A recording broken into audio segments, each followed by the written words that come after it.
يا إلهي يا سيسي، يا إلهي، كانوا يتحدثون عن الحظ، مدرب محظوظ.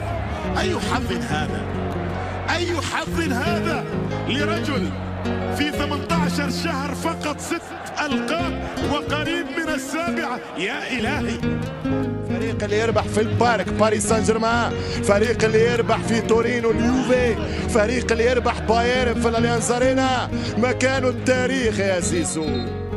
بايرن بايرن، وقتاش تربحونا؟ بلسان مدريدي يتكلم، ولكن أقول وقتاش تربحوهم؟ بيجوا الباب المعلق. نعم يا سادة، هذا الريال ما يقرب له حبايب، الله لا يقرب له حبايب هذا المدريد.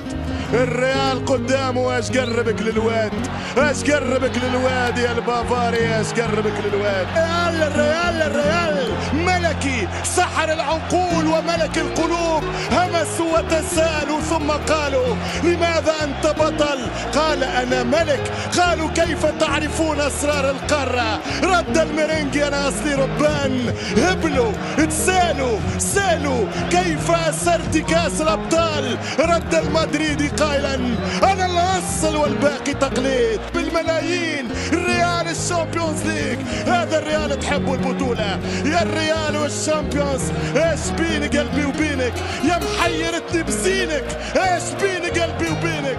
الشامبيونز والريال قصه عشق. لا شوفوهم، اذا عملوا زواج كاثوليكي دائم لا طلاق فيه بين ريال مدريد ودوري الابطال يا سادة.